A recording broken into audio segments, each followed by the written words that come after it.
Hi అండి. మనకి ప్రతి కాంపిటేటివ్‌లో కూడా వస్తున్నటువంటి భారతదేశంలో ఎత్తైన శిఖరాలు ఏంటి అని అనేది ఎలా గుర్తుపెట్టుకోవాలి? నా థంబ్‌నెయిల్ ఆల్రెడీ మీరు చూసే ఉంటారు. నా థంబ్‌నెయిల్‌కి అనుగుణంగానే నా వీడియో ఉంటదని మీకు తెలుసు.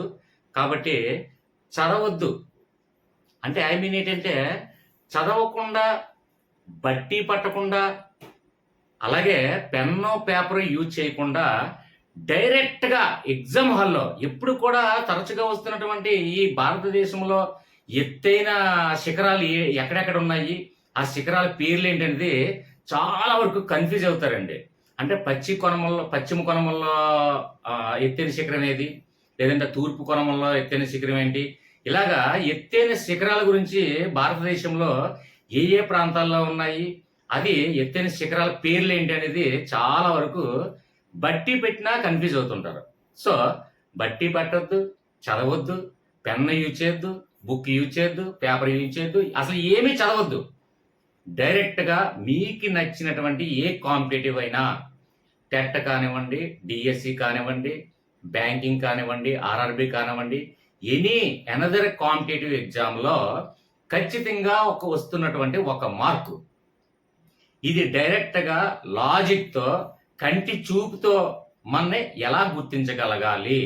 అంటే ఎప్పుడు కూడా ఒకటి గుర్తుపెట్టుకోండి. నా వీడియోస్ మీరు చాలా వరకు చూసే ఉంటారు.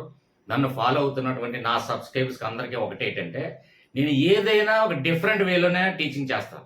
ఆ విషయం మీకు ఎలా తెలుసు? అంటే లాజిక్ అక్కడ యూజ్ చేస్తే లాజిక్ వైజు, అలాగే కోడ్ యూజ్ చేస్తే కోడ్ వైజు, అలాగే షార్ట్ కట్ మెథడ్ అయితే షార్ట్ కట్ మెథడ్, అలాగే ఏ విధంగా మనకి పాసిబిలిటీ అయితే ఆ పాసిబిలిటీలోనే అనేక రకాలుగా మనకి గుర్తుండే విధంగా చాలా జనరల్ స్టడీస్ కానివ్వండి, మ్యాథ్స్ కానివ్వండి, నాన్ మ్యాథ్స్ కానివ్వండి, లేదంటే తెలుగు గ్రామర్ కానివ్వండి, సంథింగ్ ఏ subject physics, chemistry, botany, zoology almost అన్ని సబ్జెక్టులు మనకి షార్ట్ కట్‌లోనే నేను చెప్తాను కాబట్టి, నా నేమ్ ఏంటి ఛానల్ నేము హవిషా సోనిసాన్ చూడండి. క్యాప్షన్ ఆల్ ఇన్ వన్ కూడా ఉంది. అంటే మొత్తం అన్ని సబ్జెక్టులు అది మెంటల్ ఎబిలిటీ కావచ్చు, అర్థమెటిక్ కావచ్చు, రీజనింగ్ కావచ్చు, సంథింగ్ ఏ సబ్జెక్ట్ అయినా, ఏ వీడియో కావాలన్నా, ఏ కంటెంట్ కావాలన్నా, ఏ కాంపిటీటివ్ కావాలన్నా ఇక్కడ మోర్ అనే ఆప్షన్ చూడండి. మోర్‌లో డిస్క్రిప్షన్‌లో వాట్సాప్ గ్రూప్ ఉంది. వాట్సాప్ గ్రూప్‌లో జాయిన్ అయ్యారు అంటే ఐ మీన్ ఏంటంటే చూడండి, సబ్స్క్రైబ్ దగ్గర 2 సార్లు ప్రెస్ చేస్తే జాయిన్ బటన్ మెంబర్‌షిప్ చూపిస్తది. జాయిన్ బటన్ ద్వారా మెంబర్‌షిప్ తీసుకున్నట్లయితే వాట్సాప్ గ్రూప్‌లో యాడ్ చేయడం జరుగుతుంది. వాట్సాప్ గ్రూప్‌లో యాడ్ చేయడం అంటే ఏంటి సార్ మాకు ఉపయోగం అంటే అని మీరు అనుకుంటే, ఏ కోచింగ్ ఇన్‌స్టిట్యూట్‌కి వెళ్ళినా ఒక 5,000, 10,000, 12,000 అమౌంట్ తీసుకోవడం జరుగుతది. కానీ ఇక్కడ అతి తక్కువ అమౌంట్‌తో జాయిన్ బటన్ ద్వారా మెంబర్‌షిప్ తీసుకొని వాట్సాప్ గ్రూప్‌లో జాయిన్ అయితే వాళ్ళు ఏ కాంపిటేటివ్ ప్రిపేర్ అయినా సరే ఆ కాంపిటేటివ్ కంప్లీట్‌గా రీచ్ అయినంత వరకు వాట్సాప్ గ్రూప్‌లో ఉంటూ వాళ్ళకి గైడెన్స్ ఇస్తూ, వాళ్ళ సబ్జెక్ట్ డిస్కస్ చేస్తూ, ఎక్కడ ఏ సబ్జెక్ట్ ఏ టైంలో ఏది అడిగినా సరే ఎక్స్‌ప్లెయిన్ చేస్తూ, ప్రొసీజర్ చెప్తూ, అలాగే ఆ కాంపిటేటివ్ ఎగ్జామ్ రీచ్ అయినంత వరకు కూడా ప్రతి వీడియోస్ కూడా మీకు ఏం కావాలంటే అది చేయడం జరుగుతుంది. ఖచ్చితంగా. చివరి వరకు కూడా రెస్పాన్సిబిలిటీగా నేను తీసుకుంటాను. ఓకేనా ఫ్రెండ్స్? ఇక డైరెక్ట్‌గా క్లాస్‌కెళ్దాము. అయితే ఒక విషయాన్ని గమనించండి. మనకి ఏదైనా ఫస్ట్ ఆఫ్ ఆల్ బట్టి పట్టకుండా, చదవకుండా, పెన్ గాని, పేపర్ గాని యూజ్ చేయకుండా మనం ఏదైనా గెస్ చేయగలగాలి, చూసినట్టు మనం ఐడెంటిఫై చేయాలి అంటే ఫస్ట్ ఆఫ్ ఆల్ ఏదైతే మనకు ఆబ్జెక్టివ్‌లో ఉంది కాబట్టి మనకి ఎగ్జామ్స్ అన్నీ కూడా అందులోనే క్వెషన్ అలాగే ఆన్సర్స్ అంటే ఐ మీన్ ఏ మరియు బి మరియు సిడిలో ఇచ్చినటువంటి ఏబిసిడిలో ఉన్నటువంటి దానికి ఆన్సరు, అలాగే ఇచ్చినటువంటి క్వెషన్‌లో ఉన్నదానికి ఏదో సంథింగ్ ఒక చిన్న లాజిక్ ఉంటదండి.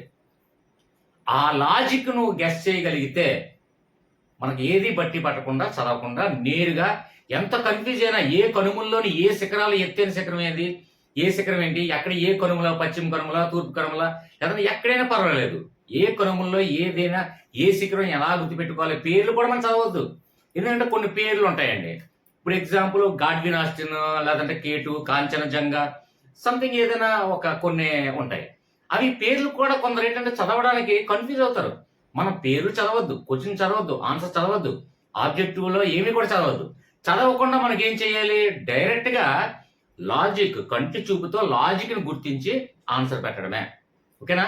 అది ఎలాగో మనం చూద్దాం ఇక్కడ నుంచి. ఓకే ఫ్రెండ్స్, ఇక్కడ భారతదేశంలో ఉన్నటువంటి ఎత్తైన శిఖరాలు ఏవైతే ఉన్నాయో అవన్నీ కూడా ప్రతి కాంపిటేటివ్ ఎగ్జామ్ లో తరచుగా వస్తున్నటువంటి రిపీట్ అవుతున్నటువంటి ఇంపార్టెంట్ అన్ని కూడా తీసి ఇప్పుడు ఈ వీడియోలో చేయడం జరుగుతుంది. ఒక్క ఫ్యూ మినిట్స్ నా మీద కాన్సన్ట్రేషన్ చేయండి, చూడండి. ఓకే ఫ్రెండ్స్, ఇక్కడ భారతదేశంలో ఎత్తైన శిఖరాలు, ఇవి ప్రపంచంలో ఎత్తైన శిఖరాలు కాదు. నెక్స్ట్ వీడియో అది చేద్దాం. కావాలంటే మీరు కామెంట్స్ రూపంలో తెలియజేస్తే నెక్స్ట్ మీకు ఏ వీడియో కావాలంటే ఆ వీడియో మీరు కామెంట్ రూపంలో తెలియచేయండి, ఆ వీడియో మీద కాన్సన్ట్రేషన్ చేస్తాను. అయితే ఇక్కడ ఫస్ట్ వాళ్ళు చూడండి, ఆరావళిలో ఎత్తైన శిఖరం ఏది అని అడగడం జరిగింది. ఇక్కడ మనకి క్వశ్చన్ కూడా మనకు కన్ఫ్యూజ్ అవ్వాల్సిన లేదు, క్వశ్చన్ కూడా గుర్తుపెట్టుకునే అవసరం, క్వశ్చన్ కూడా మనకు వద్దు. ఆరావళిలో ఎత్తైన శిఖరమే ఏది, ఇది క్వశ్చన్ చదవాలా, మనకు చదవద్దు. ఆన్సర్ ఏంటి చూద్దాం. గురు శిఖరం ఉంది. ఇది బట్టి బట్టల గురు శిఖర్ అనే బట్టి బట్టల, లేదంటే పెన్న ఈచేలా, మనకి ఏం వద్దండి. క్వశ్చన్ తోనే, ఆన్సర్ తోనే, ఆబ్జెక్టివ్ తోనే మన సంబంధం లేదు. మెయిన్ ఏంటంటే క్వశ్చన్ ప్లస్ అలాగే ఆబ్జెక్టివ్ లో రెండిట్లో ఏదైతే లాజిక్ ఉందో లాజిక్ ని కాస్త మ్యాచ్ చేయగలిగితే, రెండింటిని అంటే లాజిక్ అలాగే మ్యాజిక్ రెండు మ్యాచ్ చేయగలిగితే ఆటోమేటిక్ గా క్వశ్చన్ కానీ ఆబ్జెక్టివ్ కానీ మన ప్రమేయం లేకుండా ఆన్సర్ పెట్టచ్చు డైరెక్ట్ గా. ఓకేనా? అంటే మనకి ఇక చదవాల్సిన లేదు, పెన్ యూజ్ చేయడం అవసరం లేదు. మరోసారి చెప్తున్నాం అనుకోకండి, చదవాల్సిన లేదు, పెన్ యూజ్ చేయవలసిన లేదు, అది కంఠస్థ పెట్టవలసిన లేదు, 10 సార్లు చూడడం అవసరం లేదు. ఇక్కడ డైరెక్ట్ చూద్దాం. ఫస్ట్ వన్, ఆరావళిలో ఎత్తైన శిఖరం ఏది అంటే, ఇక్కడ ఫస్ట్ ఆఫ్ ఆల్ ఇప్పుడు ఏదైతే ఉందో లాజిక్ దగ్గర మనకి చూసిన వెంటనే మైండ్ కి ఒక లాజిక్ గుర్తు రావాలి. ఆరావళి పర్వతాల్లో ఎత్తైన శిఖరం ఏది అని అడిగారు. ఇక్కడ ఏంటి మెయిన్, ఆరావళిలో ఫస్ట్ ఇక్కడ చూడండి లాజిక్ ఏంటి, ఆరావళిలో చూడండి, ఆరా అంటే ఆరాధించడం, అంటే ఎవరినైనా మనం ఆరాధిస్తాం. అంటే ఎగ్జాంపుల్, మనకి ఒక స్కూల్లో కానివ్వండి, కాలేజీలో కానివ్వండి, సంథింగ్ ఏదైనా ఒక విద్య నేర్చుకునేటప్పుడు గురువుని ఎప్పుడు మనం ఆరాధిస్తాం. ఆ లాజిక్ ఒక్కటి గుర్తిస్తే చాలు. ఇక్కడ చూడండి, గురు శిఖర్లో గురు, ఎవరిని ఆరాధిస్తావు? ఇప్పుడు ఎగ్జాంపుల్ మీరే స్టూడెంట్స్, ఎగ్జాంపుల్ నేనే, నా టీచింగే నచ్చింది, లేదంటే మీ కాలేజీలో ఇంకొక టీచర్ నచ్చారు, సంథింగ్ ఏదో ఒక విద్య నేర్చుకున్నారు. ఇక్కడ చదువు అనే ఎడ్యుకేషన్ అని కాదు, ఏ విద్య అయినా నేర్చుకునేటప్పుడు మనం గురువుని ఎప్పుడు కూడా ఆరాధిస్తాం. కాబట్టి ఈ ఒక్క లాజిక్ గుర్తొస్తే ఆటోమేటిక్ గా ఆరావళిలో ఎత్తైన శిఖరం అని మనకు కనిపించినంటే ఇక్కడ మనకేంటి ఆబ్జెక్టివ్స్ ఉంటాయి. ఇక్కడ గురు శిఖర, లేకపోతే దూప్గర్ర, జిందగడ, సంథింగ్ రకరకాల పేర్లు మనం గుర్తుపెట్టుకోలేని, మనం చదవలేని పేర్లు కూడా ఉంటాయి. ఆ పేర్లతో కూడా మనకు అనవసరం. ఇక్కడ మనకేంటి ఆరావళి కనిపించింది, ఆరా, మనకు అక్కడ ఇచ్చినటువంటి ఆబ్జెక్ట్స్ ఏంటి, ఏ మరియు బి మరియు సిడిలో ఇక్కడ గురు శిఖరం ఉంటుంది. మనకి ఆరా అనగానే ఆరాధిస్తాము. ఎవరిని ఆరాధిస్తాము? విద్య నేర్పినటువంటి గురువుని. కాబట్టి గురు శిఖర్లో గురు చూసినట్టే ఇది ఆరావళి, ఆరాధిస్తాము గురువుని. రెండు లాజిక్ ఇక్కడ మ్యాజిక్ రెండిటికి మ్యాచ్ చేసాం. సో ఈజీగా మనం చూసినంటే కంటి చూపుతో ఇవేమి చదవకుండా, ఇవేమి నోట్స్ లో రాయకుండా, ప్రిపేర్ అవ్వకుండా డైరెక్ట్గా వెళ్ళి కన్ఫ్యూజ్ లేకుండా మనం ఆన్సర్, పాజిటివ్ ఆన్సర్ పెట్టచ్చు. I right? కరెక్ట్. ఇక్కడ అందుకే చూడండి, మీరు కన్ఫ్యూజ్ ఒక్కసారి వీడియో చూస్తే 2 సార్లు, అంటే ఇయర్బడ్స్ పెట్టుకొని ఒక్కసారి కానీ 2 సార్లు కానీ ఇయర్బడ్స్ పెట్టుకొని చూస్తే మీరు నోట్స్ కూడా పెన్ కానీ పేపర్ కానీ యూజ్ చేయని అవసరం లేదు. ఇంకా లేదు, నేను ఇంకా లాజికల్ గా నేను గుర్తుపెట్టుకుంటాను, నాకు ఎక్కువ టైం ఉంది, ఒకసారి చూసుకోవడానికి మళ్ళీ వీడియో నాకు కష్టం అవుతుంది కాబట్టి నేను రాసుకుంటానంటే సింపుల్ గా అండర్లైన్ కూడా నేను పెడతాను. అంటే లాజిక్ ఏదైతే ఉందో లాజిక్ దగ్గర అండర్లైన్ పెడతానో చూసుకోండి. అంటే ఇక్కడ ఆరా అంటే ఆరాధించడం. ఎవరిని ఆరాధిస్తాం?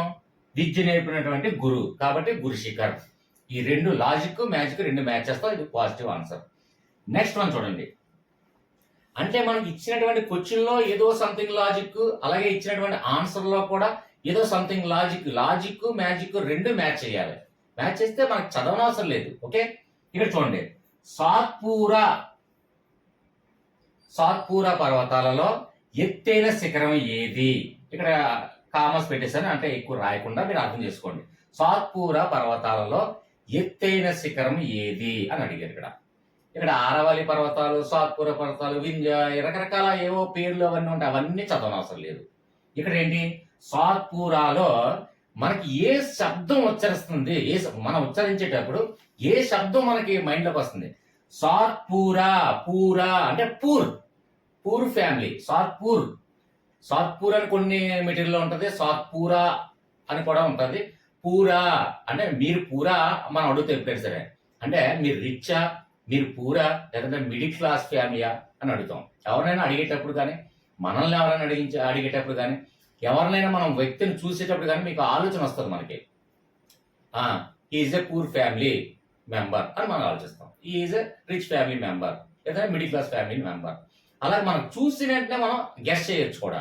అలాగే ఇక్కడ సాత్పూరాలో మనకి చూడండి, సాత్పూరా అని మనం పలికేటప్పుడు, ఉచ్చరిస్తున్నప్పుడు శబ్దం ఏమని అనిపిస్తుందండి, సాత్పూరా, పూరా అంటే మీరు పూర్ పీపుల్ అని అర్థం. ఇక్కడ సాత్పూరాలో పూరా అంటే, అక్కడ పూర్ అంటే మనం ఎవరినైనా ఫస్ట్ ఆఫ్ ఆల్ ఒక వ్యక్తిని చూసి మీరు పూరా, రిచ్చా, మిడిల్ క్లాస్ అని చెప్పలేం. కానీ ఫస్ట్ ఆఫ్ ఆల్ ఏదైనా ఒక హౌస్ని కానీ, ఒక ఇల్లు, ఏంటంటే ఇల్లు కానీ ఏదైనా సంథింగ్ హోమ్, హౌస్, బిల్డింగ్ అని చూసినట్టయితే ఖచ్చితంగా ఇది పూర్ ఫ్యామిలీ అంటే. ఎగ్జాంపుల్, ఒక పూరి గుడిసె ఉంది, పూర్ ఫ్యామిలీ అని మనం నిర్ధారిస్తాం ఆ ఇల్లు చూసండి.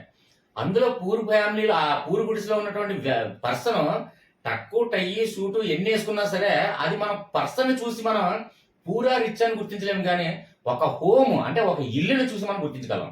అది హిందీలో గర్ర అంటారు. సో ఇక్కడ చూడండి, గర్, ఇక్కడ చూడండి అండర్లైన్ పెట్టాను. గర్ అంటే ఇల్లు, అంటే ఒక ఇల్లుని చూసి పూరా, రిచ్చా, మిడిల్ క్లాస్ అని మనం చెప్పచ్చు. పూరి గుడిసె ఉంది, poor family. Middle class family అంటే ఒక పెంకిటిల్లు, ఒక చిన్న హోమ్. అదే రిచ్ ఫ్యామిలీ అంటే పెద్ద బంగ్లా, విల్లాస్ ఇవన్నీ వస్తాయి.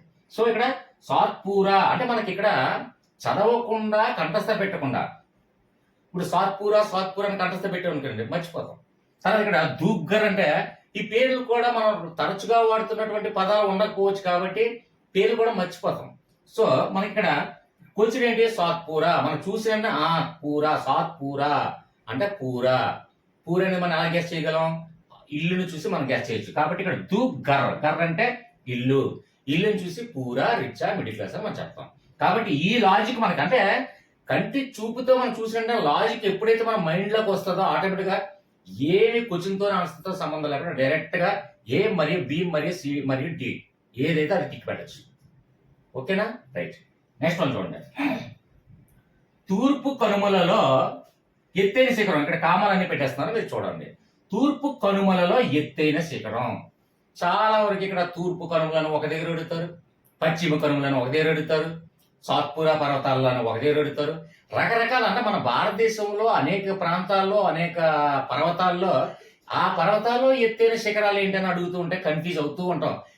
దీనికి దాని దేనికో, లేదా కరెక్టో, రైటో, రాంగో ఏదో తెలియకుండా మనం పెట్టేస్తుంటాం, కన్ఫ్యూజ్ అవుతుంటాం. ఎంత చదివినా, ఎంత కన్ఫ్యూజ్ అయ్యే పడుతుంటాం. కాబట్టి ఇలాంటి కన్ఫ్యూజన్ ఏమి లేకుండా క్లారిటీగా మనకి ఇక్కడ తూర్పు కనుమలలో, ఇది క్వశ్చన్ చూసిన వెంటనే ఇందులో తూర్పు కనుమలలో ఎత్తైన శిఖరం ఏంటి అంటే, మనకి ఇచ్చినటువంటి ఆబ్జెక్ట్స్ ఏమున్నాయండి ఇక్కడ చూడండి, అనేక రకాలుగా ఉన్నాయి. అంటే ఇది సంథింగ్ ఏవో 4 ఆప్షన్స్ ఇస్తాడు. అయితే ఇక్కడ మనకి కరెక్ట్ ఆన్సర్ ఎలా ఎంచుకోవాలి అంటే, చూడండి ఇక్కడ జిందగడలో జిందగా దగ్గర అండర్లైన్ చేశాను, డా అనేది ఒకటి వదిలేశాను, రిమూవ్ చేశాను. చూడండి, జిందగా అనగానే మనకి ఏంటి, జిందగీ అంటే ఏంటంటే జీవితం ప్రారంభం అవడం, అంతేనా. జిందగీ అంటే ఏంటి, హిందీలో జిందగీ అంటే జీవితము, అంటే మన జీవన విధానము, జీవితము ఆర్ జీవన విధానం సంథింగ్. ఓకే, జిందగీ అంటే జీవితము లేదా జీవన విధానం వస్తుంది. కాబట్టి ఇక్కడ మనకి తూర్పు కనుమలలో, తూర్పు ఎప్పుడైతే మనం చూసామో మనకి ఎప్పుడు కూడా జీవితం అంటే జీవన విధానం ఎప్పటి నుంచి, అంటే మార్నింగ్ లేచిన దగ్గర నుంచి జీవన విధానం ఎప్పటి నుంచి ప్రారంభమవుతుంది, సూర్యోదయం ఎప్పుడు ఉదయిస్తుంది, తూర్పున ఉదయించే దగ్గర నుంచి మన డైలీ జరుగుతున్నటువంటి జీవన విధానం ప్రారంభం అవుతుంది. కరెక్టేనా? ఇది లాజిక్ వైజ్ గా మనం గుర్తుపెట్టుకుంటే చాలు అంతే. అంటే తూర్పు కనుమలు, పశ్చిమ కనుమలు, లేదంటే దక్కన పీఠభూములు సంథింగ్ ఇవన్నీ మనకు అనవసరం. అందులో ఉన్నటువంటి లాజిక్ ఏదైతే ఉందో లాజిక్ క్యాచ్ చేయగలగాలి మనం. ఇక్కడ జిందగడ పేరు మనం మర్చిపోతాం, అదే కంఠస్థ పెడితే పేరు మర్చిపోతాం. కానీ ఇక్కడ తూర్పు కనుమలు అనే మనం అక్కడ క్వశ్చన్ చూస్తామండి. క్వశ్చన్ చూస్తుంటే ఇక్కడ మనకి ఆబ్జెక్ట్ లో ఉన్నటువంటి ఏంటంటే జిందగడ. రైట్, ఇక్కడ జిందగడలో మనం అండర్లైన్ చేసాం కదా. నేను చెప్పిన లాజిక్ మీకు గుర్తు రావాలంటే జిందగా అంటే జిందగీ. జిందగీ అంటే ఏంటి? జీవితము, జీవన విధానము, ఈ విధంగా వస్తుంది కాబట్టి అర్థం. ఇక్కడ తూర్పు కనుమల్లో అన్నాం కాబట్టి ఇక్కడ పశ్చిమ కనుమలు అయితే వేరే మారుతుంది. అయితే తూర్పు కనుమలు కాబట్టి తూర్పున సూర్యుడు ఉదయిస్తాడు అంటే మన జీవన విధానం ఎప్పటి నుంచి ప్రారంభమవుతుంది? తూర్పున సూర్యోదయం అయిన దగ్గర నుంచి మన నిత్యం జీవన విధానం ప్రారంభం జరుగుతుంది. కరెక్టేనా? ఇది ఒక లాజిక్ గుర్తుకుంటే ఇది కంఠస్థ పెట్టవసలేదు, ఇది కంఠస్థ పెట్టవసలేదు. ఒకవేళ పశ్చిమలో తూర్పు కనుమలో ఏవి ఇచ్చినా సరే కన్ఫ్యూజ్ అవ్వసలేదు. ఎందుకంటే తూర్పున సూర్యుడు ఉదయిస్తాడు అనే విషయం ఆ మాత్రం మనకు తెలియకపోవడం అంటే ఏముండదు. సో మన జీవితం ఎప్పుడు ప్రారంభం, మన జీవన విధానం ఎప్పుడు ప్రారంభం అవుతుంది? డైలీ జీవన విధానం ఎప్పుడు ప్రారంభం అవుతుంది? ఉదయాన్నే సూర్యుడు ఉదయించే దగ్గర నుంచి. ఎక్కడ ఉదయిస్తాడండి? తూర్పున ఉదయిస్తాడు. సో రైట్, ఇక మన జిందగడాన్ని కన్ఫ్యూజ్ అవుతామా? అవ్వం. ఇక్కడ తూర్పు కనుమలని మర్చిపోతామా? లేదా పశ్చిమ కనుమలని కన్ఫ్యూజ్ అవుతామా? అవ్వం. ఓకేనా? అర్థమైందని భావిస్తాను. అర్థం కాకపోతే కామెంట్స్ ఉన్నాయి, అలాగే మన వాట్సాప్ గ్రూప్ కూడా ఉంది. Next continue the class. Okay, next one చూడండి. పశ్చిమ కనుమల్లో ఎత్తైన శిఖరం ఏది అంటే మనకి ఆబ్జెక్ట్ లో ఉన్నటువంటి ఆన్సర్ ఏంటి అంటే సరైన ఆన్సర్ అనేముడి శిఖరం. అయితే ఇక్కడ ఇందాక మనకి తూర్పు కనుమల్లో మనం చెప్పుకునేటప్పుడు ఏం చెప్పుకున్నాం? తూర్పున సూర్యుడు ఉదయిస్తే మన జీవన విధానం ప్రారంభం అవుతుంది. ఇక్కడ పశ్చిమ అన్నాడు కాబట్టి పశ్చిమ కనుమల్లో అంటే తూర్పున సూర్యుడు ఉదయిస్తున్నప్పుడు మన జీవన విధానం ప్రారంభమవుతుంది. చివరగా ముడి వేసాడు ఎప్పుడు అంటే పశ్చిమ వైపు సూర్యుడు అస్తమించేటప్పుడు ముడి వేసినట్లు లెక్క, అంటే సూర్యుడు అస్తమించినట్లు లెక్క అని అర్థం చేసుకొని ఇక్కడ అనే ముడి అంటే ఇంకొక విషయం, ఇంకొక లాజిక్ లో కూడా చెప్పచ్చు మనం. అంటే తూర్పున సూర్యుడు ఉదయించేటప్పుడు మనకి జీవన విధానం ఎలా ప్రారంభమవుతుందని అనుకుంటామో అలాగే పశ్చిమ వచ్చేసరికి ముడి వేసాడు అంటే కంప్లీట్ అవ్వడం, క్లోజ్ అయిపోవడం. అంటే సూర్యుడు అస్తమించడం, పశ్చిమ వైపు అస్తమించడం కాబట్టి ముడి వేసేయడం జరగడం అంటే అక్కడతో అయిపోవడం కంప్లీట్ అవుతుందని అర్థం. అయితే దీన్ని ఇంకొక లాజికల్ గా కూడా మనం గుర్తుపెట్టుకోవచ్చు. అంటే ఒక విషయాన్ని అనేక రకాలుగా మనం గుర్తుపెట్టుకోవచ్చు. ఫర్ ఎగ్జాంపుల్, ఒక బ్యాచులర్ లైఫ్ ఎప్పుడుతో ముగిసిపోతుంది అంటే మూడు వేసి ముడేసేసిన వెంటనే అతనికి బ్యాచులర్ లైఫ్ అనేది కంప్లీట్ అయిపోతుంది అని అర్థం. ఈ విధంగా మనం ముడి అని పెట్టుకున్నప్పుడు అంటే ఇక్కడ ముడి అంటే ఏంటి? అంతమైపోవడం అంటే ముగిసిపోవడం. అంటే ఇక్కడ బ్యాచులర్ లైఫ్ ముగిసిపోవడం అంటే రకరకాలుగా వేరేగా వస్తుంది. ఇది జస్ట్ ఫన్ అండ్ కామెడీ. అదేంటంటే ఒక లాజికల్ గా గుర్తు పెట్టుకోవడం కోసం అంతే. అంటే ముడి వేసేయడం అంటే జీవితం ఇంకా కంప్లీట్ అయిపోయిందిలే, అంటే బ్యాచులర్ లైఫ్ కంప్లీట్ అయిపోయిందిలే అంటే మూడు వేసాము, తాళి కట్టాము అని మూడు వేసాం కాబట్టి బ్యాచులర్ లైఫ్ కంప్లీట్ అయిపోయింది, మనం జీవితం ముగిసిపోయింది అని అనుకుంటాం. ఇది comedy and fun and with logical అంతే. ఓకే, అయితే ఇక్కడ మనకి తూర్పు కనుమల్లో అతి పెద్ద శిఖరం ఏంటి అనగానే తూర్పుని జీవన విధానం స్టార్ట్ అవుతుంది. అంటే జిందగీ, జీవన విధానం, జీవితం స్టార్ట్ అవుతుంది. అలాగే పశ్చిమ వైపు అస్తమించడం కాబట్టి పశ్చిమ వైపు ముడేసేసుకుంటే కంప్లీట్ అవుతుంది, అంటే క్లోజ్ అయిపోతుంది అని అంటే పశ్చిమ వైపు అస్తమించుట అని అర్థం చేసుకుంటే ఇక్కడ ముడి దగ్గర పెట్టాను. ఓకేనా ఫ్రెండ్స్? లాజికల్ గా గుర్తుపెట్టుకోవడం అంతే. అంటే ఇక్కడ మనకు చూడండి, అదే తూర్పు కనుమల, పశ్చిమ కనుమల, లేకపోతే పీఠభూములు, దక్కన పీఠభూముల ఇలాంటి సంథింగ్ వాటిలో ఎత్తైన శిఖరాలు ఏమంటే కన్ఫ్యూజ్ అవ్వకుండా ఓన్లీ మనం లాజికల్ గా గుర్తుపెట్టుకోవడం కోసమే ఇది మనకి లాజిక్స్ క్రియేట్ చేయడం. ఓకే, నెక్స్ట్ చూడండి. నాగా కొండలలో ఎత్తైన శిఖరం ఏది?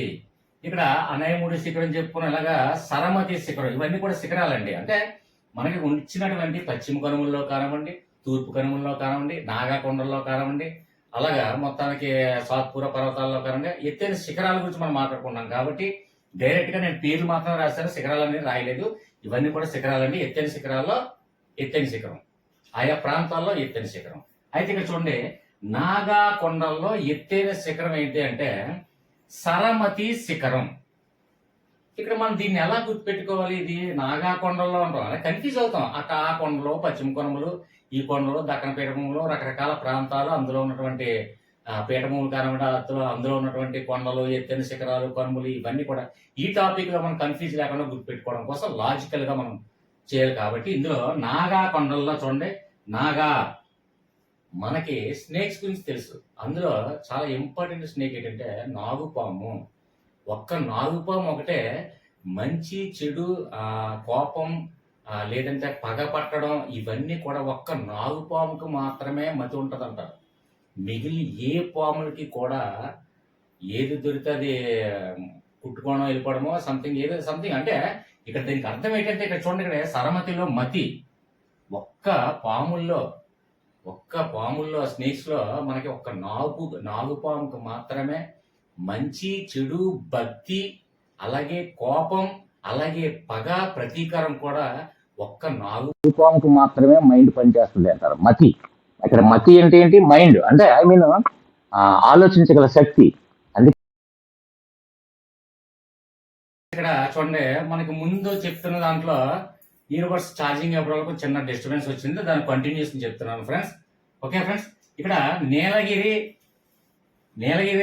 పర్వతాల్లో ఎత్తైన శిఖరం ఏది అంటే దొడబెట్ట. అయితే ఇక్కడ నీలగిరిలో మనకి ఫస్ట్ వన్ ఏం కనిపిస్తుందండి? నీలం అంటే ఏంటంటే ఒకటి గుర్తుపెట్టుకోండి, రంగుల్లో రాజు అంటారు నీలం, బ్లూ కలర్. దానికి ఎందుకు అనేది నేను కారణం చెప్తాను చూడండి. ఇప్పుడు రంగుల్లో అంటే ఐ మీన్ కలర్స్ లో పసుపు, ఎరుపు, అలాగే నీలం, ఈ 3 కలర్లతో అనేక రకమైన రంగుల్ని మిక్సింగ్ చేసి రంగుల్ని రూపాంతరం చెందే విధంగా మనం చేయొచ్చు. అంటే ఈ 3 రంగులు చాలా ఇంపార్టెంట్, ప్రామాణికమైనవి, ముఖ్యమైనవి అని అర్థం. అయితే పసుపు, రెడ్, అలాగే నీలం. అయితే ఇంకొక విషయం ఏంటంటే మీరు గూగుల్లో సెర్చ్ చేసి చూడండి, మనకి అన్ని కలర్లోకి వెళ్ళా ప్రపంచంలో ఉన్నటువంటి జనాభా అందరూ కూడా ఇష్టపడే ఎక్కువ మంది ఇష్టపడే కలర్ కూడా అది బ్లూ కలర్ అండి. ఇది సర్వేలో కూడా వచ్చింది, కావాలంటే గూగుల్లో సెర్చ్ చేయండి. బ్లూ కలర్ అంటే నీలి రంగు అని ఒక టచ్ చేసి దానికి ఏ ప్రిఫరెన్స్ ఏంటి, ప్రాముఖ్యత ఏంటని ఒకసారి మీరు గూగుల్లో సెర్చ్ చేస్తే మీకు తెలుస్తుంది. ప్రపంచం జనాభా అందరిలో కూడా సర్వే చేస్తే ఎక్కువ మంది ఇష్టపడే రంగు ఏమైనా ఉంటే అది నీలం రంగు. అలాగే రంగుల్లో ముఖ్యమైన రంగులు కూడా నీలము, అలాగే ఎరుపు, అలాగే పసుపు. ఈ రంగులతో కలయికతోనే వేరే రంగులు రూపాంతరం చేస్తాం. కాబట్టి ఇక్కడ ముఖ్యమైనది అంటే రంగులన్నింటిలో కూడా ముఖ్యమైనది, ఇంపార్టెంట్ అని అర్థం అక్కడ మనకి లాజికల్ గా. సో ఇక్కడ దొడబెట్టలో చూడండి, దొడ అంటే కొందరికి మీనింగ్ తెలియకపోవచ్చు. కాబట్టి ఒక విషయం అంటే తెలుగు సబ్జెక్ట్ తీసుకున్న ఈజీగా తెలుస్తుంది, కొందరికి అర్థం కావచ్చు. దొడ అంటే ఏంటంటే దొడ కానివ్వండి, అలాగే దొడ్డ కానివ్వండి, మీనింగ్ ఏంటంటే పెద్దది, ముఖ్యమైనది అని అర్థం వస్తుంది. సో ఇక్కడ నీలగిరి కొండల్లో ఎత్తైన శిఖరం ఏంటి అంటే దొడబెట్ట. ఇక్కడ దొడ అంటే ముఖ్యమైనది, పెద్దది అని అర్థం. కాబట్టి ఇక్కడ ముఖ్యమైనది, పెద్దది అంటే ఏంటి? నీలం రంగు. కలర్స్ అన్నింటిలో కూడా ప్రపంచం మొత్తం ఇష్టపడే కలర్ ఏంటంటే అది నీలం రంగు. కాబట్టి అది ముఖ్యమైనది, పెద్దది అని కూడా మనం లాజికల్ గా గుర్తుపెట్టుకుంటే సరిపోతుంది. ఓకే, నెక్స్ట్ వన్ చూడండి. సహ్యాద్రిలో మనకి ఇక్కడ ఉచ్చరిస్తున్నప్పుడు ఏం శబ్దం ఎక్కువ కనిపిస్తుంది, ఏం కనిపిస్తుంది? సహ్యాద్రిలో సహనం ఎక్కువ కనిపిస్తుంది. సహనం, సహ్యం, సహనం అని ఎక్కువగా శబ్దం వినిపిస్తుంది. అలాగే మనకి సహనం కూడా ఎక్కువ కనిపిస్తుంది మనం చూస్తున్నాం కూడా. సో ఇక్కడ సహనం అనే మనం తీసుకున్నట్లయితే చాలా వరకు దీనికి ఒక సహనం అనగానే ఒక చిన్న సామెత గుర్తొస్తుందండి ఎవరికైనా సరే. అంటే ఏంటంటే ఎగ్జాంపుల్ ఒక ప్రోగ్రామ్ ఏముంది అంటే సముద్రాన్నైనా ఎదచ్చు కానీ సంసారాన్ని ఎదడం కష్టము. అందుకే ఒక స్త్రీ అంటే ఆడబిడ్డ కానీ, లేదంటే గృహిణి కానీ, లేదా మహిళకి ఎక్కువ ఎందుకు ఓపిక, సహనం ఉంది అని అంటారంటే ఒక మహిళ అంటే గృహిణి ఏం చేస్తుందంటే సముద్రాన్ని ఎదడం కన్నా సంసారాన్ని ఎదడమే కష్టమైన ఉన్న దాన్ని ఎంత మహా ఓపికతో, సహనంతో సంసారాన్ని ఈదుకుంటూ నెట్టుకుంటూ వస్తుందండి తను. అందుకే ఎప్పుడు కూడా మహా ఓపిక, సహనం మహిళలకే ఎక్కువ ఉంటుంది. అంటే జెంట్స్కి ఉండదు అంటే లాజికల్గా కానివ్వండి, ఇది వాస్తవికంగా కానివ్వండి, మహా ఓపిక, సహనం ఒక ఇంటి ఇళ్ళకే ఉంటుంది అని ఒక ప్రోవర్బ్. సో ఇక్కడ సహనం, సహ్యాద్రిలో సహనం అనగానే ఇక్కడ మహాబలేశ్వరంలో చూడండి మహా ఓపిక, సహనం. ఇక్కడ చూడండి సహనం, మహా ఓపిక, సహనం ఇవన్నీ కూడా గృహిణికి ఉంటుంది అని ఒక చిన్న లాజికల్ గా మనం గుర్తుపెట్టుకుంటే సరిపోతుంది. నెక్స్ట్ వన్ చూడండి, ఇక్కడ కారాకోరం అడవులు అనేది కారాకోరం పర్వత శ్రేణులు ఇలా రకరకాలుగా ఉన్నాయి. అయితే కారాకోరంలో అత్యంత పెద్దగా శిఖరం ఏది అంటే K2 శిఖరం. ఇది మనం చిన్నప్పటి నుంచి మనం చూస్తూనే ఉన్నాం, చదువుతూనే ఉన్నాం, తెలుస్తూనే ఉంది మనకి. ఇక్కడ చూడండి, ఇక్కడ మనకి సింపుల్ దీనికి లాజిక్ కూడా అవసరం లేదండి. కారా కోరం, ఇక్కడ కారా కోరం అంటే K2. కారా అనేది K1 అనుకోండి, కోరం అనేది K2 అనుకోండి. అంటే K1 K2 కాబట్టి కలిపి K2. కారాకోరం పర్వతాల్లో అత్యంత ఎత్తైన శిఖరం ఏది అంటే K2 శిఖరము. ఇక్కడ సింపుల్ గా ఇక్కడ కారాకోరం, కారా అంటే K, కోరం అంటే K కాబట్టి K1 K2 కలిపి K2. K2కి ఇంకొక పేరు ఏంటంటే గాడ్విన్ ఆస్టిన్ అనేది మనం చాలా సార్లు చదివే ఉంటామండి. ఇది ఎక్కువగా గాడ్విన్ K2 అంటే చాలా వరకు తెలిసిందే. తెలియదని ఎవరైనా కామెంట్ లోపల చెప్పండి. ఎవరైనా కామెంట్ చెప్తే దీనికి కూడా గాడ్విన్ ఆస్టిన్ లో కూడా ఏదో ఒక లాజిక్ నెతికి మీకు చూపిస్తాను. ఎగ్జాంపుల్ మీకు ఒక హింట్ కూడా ఇస్తాను. కావాలంటే అదొక నేను ఎలా అయితే ఆలోచిస్తానో నా ఫాలోవర్స్ కూడా అలా ఆలోచిస్తారనే ఆశిస్తూ మీకు ఒక చిన్న కామెంట్ రూపంలో చిన్న ఎగ్జాంపుల్ టెస్ట్ అనుకోండి. ఇప్పుడు కారాకోరంకి K1 K2 రెండు కలిపి K2 అయ్యింది కాబట్టి దీన్ని ఓకే. K2 అంటే గాడ్విన్. K2కి మరి ఒక పేరు ఏంటంటే గాడ్విన్ ఆస్టిన్ అనే పేరు తెలియని వాళ్ళు ఎవరైనా ఉంటే దీన్ని ఎలా గుర్తుపెట్టుకోవాలో ఒక చిన్న లాజికల్ గా నేను ఎలా ఆలోచిస్తానో అదే విధంగా ఆలోచించి కామెంట్ రూపంలో తెలియచేయండి. ఒక హింట్ కూడా ఇస్తాను చూడండి. ఇక్కడ కావాలంటే గాడ్విన్ ఆస్టిన్, ఇక్కడ గాడ్విన్, అందులో గాడ్ అనే శబ్దం వినిపిస్తుంది చూడండి. గాడ్విన్ లో గాడ్, ఆ శబ్దాన్ని బట్టి కూడా కేటీకి లింక్ చేయండి. లింక్ చేసి ఒక లాజికల్ గా నాకు కామెంట్ రూపంలో తెలియచేయండి. జస్ట్ మీకు ఒక జస్ట్ ఫర్ ఫన్ అనుకోండి. ఓకేనా? నెక్స్ట్ ఇక్కడ లడక్ శ్రేణిలో, లడక్ అనగా మనకి చాలా మందికి కాంపిటేటివ్ ప్రిపేర్, మనం చిన్నపిల్లలే కాదు, కాంపిటేటివ్ ప్రిపేర్ అవుతున్న ప్రతి ఒక్కరికి కూడా మనకు తెలిసి ఏంటంటే జమ్మూ కాశ్మీర్లో లడక్ ఉందని తెలుసు. అది కేంద్ర పాలిత ప్రాంతంగా మనకి మొన్న 360 రద్దయిన తర్వాత నుంచి మనకి అది లడక్ కేంద్ర పాలిత ప్రాంతంగా తయారు చేయడం జరిగింది. ఇది మనకు తెలుసు. జమ్మూ కాశ్మీర్లో ఒక కేంద్ర పాలిత ప్రాంతం వచ్చిందని తెలుసు. అది లడక్ అని తెలుసు. దాని రాజధాని లెహ్ అని కూడా తెలుసు. కాబట్టి ఇది కాశ్మీర్ పర్వతాల్లో, హిమాలయ పర్వతాల దగ్గరగా ఉంది. అంటే ఎత్తైన పర్వతాల్లో, హిమాలయ పర్వతాల దగ్గర, ఎత్తైన పర్వతాల దగ్గర. కాశ్మీర్ అనగానే మనకు మొట్టమొదటి వచ్చే ఆలోచన ఏంటి? మంచు. కాశ్మీర్ అనగానే మంచు, హిమాలయ పర్వతాలు, ఇవన్నీ పర్వతాలన్నీ కూడా అక్కడే ఉంటాయి. ఖచ్చితంగా మనకు తెలుసు. అంటే లడక్ ఎక్కడ ఉందో మనకు తెలుసు, జమ్మూ కాశ్మీర్ అని తెలుసు. లడక్ అనగానే లెహ్ తెలుసు, లెహ్ ఇవన్నీ కూడా జమ్మూ కాశ్మీర్ అని తెలుసు. ఎత్తైన ప్లేస్ లో ఇవన్నీ ఉన్నాయని తెలుసు. అది కూడా మంచున్న ప్రదేశం అని తెలుసు. కాబట్టి హిమాలయాలు ఇవన్నీ ఉన్నాయని తెలుసు. హిమాలయాలు మనకు వచ్చే ఇంకోటి ఏంటి ఆలోచన? కైలాష్ పర్వతాలు అంటే శివుడు ఉన్నటువంటి ప్రదేశము అని అంటాం. శివుడికి ఇష్టమైన ప్రదేశము, శివుడు నివసించే ప్రదేశం కైలాస పర్వతాలు అంటాము. సో ఇవన్నీ కూడా మనకి ఈజీగా చూడండి. మౌంట్ కైలాస్, కైలాస్ అంటే ఎవరండి? శివయ్య అంటే శివుడు. శివుడు ఉండే ప్రాంతం ఏంటి? కైలాస పర్వతాలు. కైలాస పర్వతాలు అంటే హిమాలయ పర్వతాలు. ఇవన్నీ మనకి ఆల్రెడీ ఎత్తైన ప్రదేశాల్లో, మంచున్న ప్రదేశాల్లో జమ్మూ అండ్ కాశ్మీర్ అనగానే ఆటోమేటిక్ గా మనకు గుర్తొస్తుంది. క్లియర్ గా నేను అంటే దీనికి పెట్టి లాజికల్ గా గుర్తించుకోవడానికి చెప్తాను. ఇంకా సబ్జెక్ట్ వైజ్ కావాలి అంటే మనం వాట్సాప్ గ్రూప్ లో డిస్కస్ చేద్దాం. అంటే కైలాస పర్వతాలు అంటే ఏంటి, హిమాలయ పర్వతాలు అంటే ఏంటి, ఈ K2 పర్వతాలు అంటే ఏంటి, కాంచనజంగా పర్వతం అంటే ఏంటి, అది ఏ ప్లేస్ లో ఉంది, ఎక్కడ ఉందంటే డీటెయిల్ గా మీకు స్టోరీ వైజ్ కావాలంటే మన వాట్సాప్ గ్రూప్ ఉంది. వాట్సాప్ గ్రూప్ లో డెఫినెట్ గా మీరు ఏ టాపిక్, ఏ సబ్జెక్ట్, ఏ కంటెంట్ ఏది అడిగినా సరే ఆన్ ది స్పాట్ లో మీకు అక్కడ ఎక్స్ప్లెయిన్ చేయడం జరుగుతుంది గ్రూప్ లో. సబ్జెక్ట్ సార్ నాకు ఈ కాంచనజంగా అంటే డౌట్, అది ఏ ప్లేస్ లో ఉంది, అది ఎందువల్ల ఆ ప్లేస్కి వచ్చింది, ఆ నేమ్ ఎందుకు వచ్చింది, దాని పుట్టుపూర్వత సహా డీటెయిల్స్ మొత్తం కావాలి అంటే ఆన్ ది స్పాట్ లో ఏ సబ్జెక్ట్ అయినా, ఏ కంటెంట్ అయినా, ఏ టాపిక్ అయినా as your wish WhatsApp group లో మనకి డెఫినెట్ గా నేను ఎక్స్ప్లెయిన్ చేస్తాను. ఓకేనా ఫ్రెండ్స్? ఈ లాజికల్ గా మనం గుర్తుపెట్టుకొని, అంటే మనకి ఇప్పుడు ఉన్నటువంటి టాపిక్ ఏంటి? భారతదేశంలో ఉన్నటువంటి ఎత్తైన శిఖరాలు, అంటే ఆయా పశ్చిమ కనుమలు కావచ్చు, తూర్పు కనుమలు కావచ్చు, సంథింగ్ ఏదైనా కావచ్చు, అందులో ఉన్నటువంటి ఎత్తైన శిఖరాలు పేర్లు మనకి తరచుగా వాడుతున్నటువంటి పదాలు కావు. గాడ్విన్ ఆస్టిన్ కానివ్వండి, లేదంటే దొడబెట్ట కానివ్వండి, సంథింగ్ ఏదైనా పేర్లు. ఇప్పుడు చూడండి, ధూప్ఘర్, ఇలాంటి పేర్లని మనం వాడుతున్నటువంటి పదాలు కాదు. కాబట్టి కొంచెం ఆరావాలి, ఇవన్నీ గుర్తుపెట్టుకోవడానికి కష్టం ఉంటుంది. ఒకవేళ గుర్తుపెట్టుకున్నా బట్టి పడినా కన్ఫ్యూజ్ అవుతాం. ఒక కనుమల నుంచి ఇంకో కనుమలు తీసుకెళ్తాం. కాబట్టి అలాంటి కన్ఫ్యూజన్ లేకుండా సింపుల్ గా లాజిక్ వేలో మీకు చదవద్దు, రాయొద్దు, పెన్ యూజ్ చేయొద్దు, పేపర్ యూజ్ చేయొద్దు. డైరెక్ట్ ఎగ్జామ్ వల్ల ఇచ్చినటువంటి క్వశ్చన్ ఆబ్జెక్టివ్ తో లాజిక్, మ్యాజిక్ రెండు మ్యాచ్ చేయగలిగితే ఈజీగా మనం పాజిటివ్ ఆన్సర్ అనేది మనం పెట్టచ్చు. Okay friends? నెక్స్ట్ మీకు వరల్డ్లో ఉన్న, ప్రపంచంలో ఉన్నటువంటి ఎత్తైన శిఖరాలు కావాలన్నా, లేదంటే ఏదైనా పెద్ద నదులు, లేదా సంథింగ్ ఏ టాపిక్, ఏ సబ్జెక్ట్ ఏది కావాలన్నా కామెంట్స్ ఉన్నాయి, కామెంట్లో తెలియచేయండి.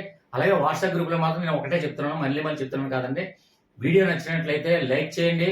అలాగే లైక్ చేసిన తర్వాత సబ్స్క్రైబ్ బటన్ దగ్గర 2 సార్లు ప్రెస్ చేస్తే జాయిన్ బటన్ అని మెంబర్షిప్ అని వస్తుంది. జాయిన్ బటన్ ద్వారా మెంబర్షిప్ తీసుకున్నాను అంటే డిస్క్రిప్షన్లో నా వాట్సాప్ లింక్ ఉంది.